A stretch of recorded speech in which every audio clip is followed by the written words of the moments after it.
Welcome back to the channel. In today's video, we're going to talk about dating a covert narcissist, part 5. You can find the other parts of this by using the playlist on the channel. I'm Lisa Taylor Austin, licensed psychotherapist.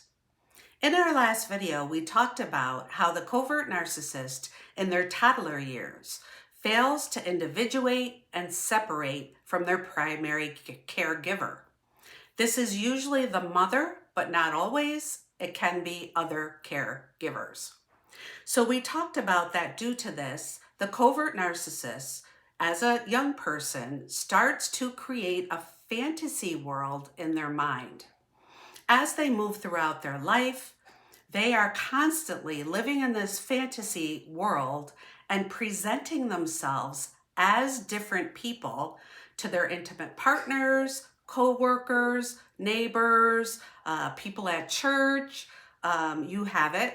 If everyone got together, they wouldn't even know that they were talking about the same person because the covert presents themselves differently everywhere they go. The covert has learned in their childhood about being put on a pedestal and then being devalued. And this is because of the way their parent has parented them. So now they learn how to use this technique with you. So as you're dating this person, things are wonderful. And then all of a sudden, you're up here, you're wonderful, you're amazing.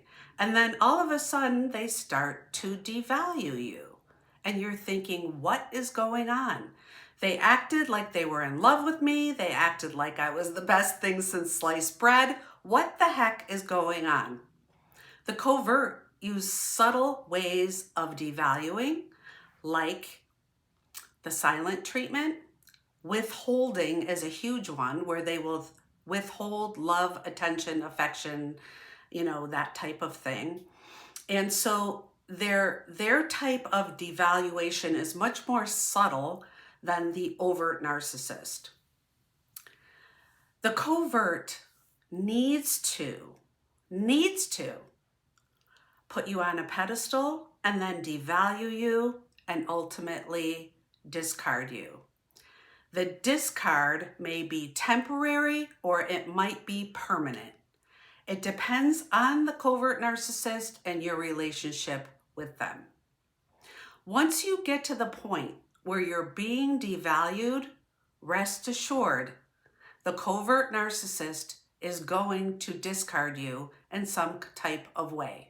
You can be married to them, still living with them, and they still discard you even though you're living together. So a discard doesn't necessarily mean that they went away never to be seen or heard from again. It just means that they make it known that you're not important and they really could have nothing more to do with you. The covert will sometimes slowly retreat from you. Other times they will literally just cut you off and you'll never hear from them again. Other coverts have a tendency to kind of like disappear and go away for 3 or 4 months, 2 to 3 weeks. It all depends on the covert narcissist, only to later come back and probe you. So the probe is, hi, how are you? Hi, what are you doing? Hi, are you okay? And if you answer them, they know they can start to hoover you. Hoover is like the Hoover vacuum cleaner where, Hoover's vacuum cleaners suck dirt, out of the rug. The covert narcissist is going to try to suck you back into this relationship. So that's why that is called hoovering. And so the covert starts to hoover you to see if they can get you back into this shared fantasy and get you back into this interpersonal relationship when you're dating them.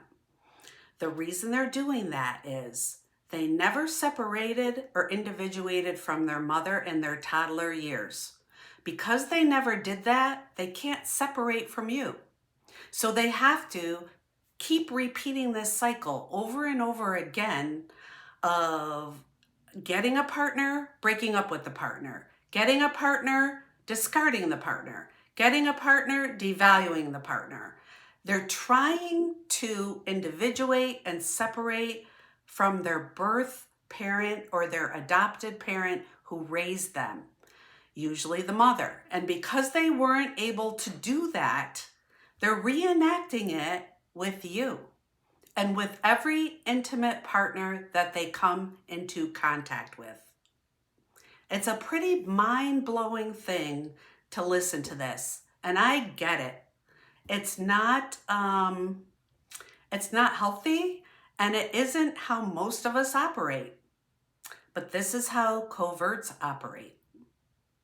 We're going to talk more about this in the next video. If this was helpful to you in some way, please share this video with someone who might need it.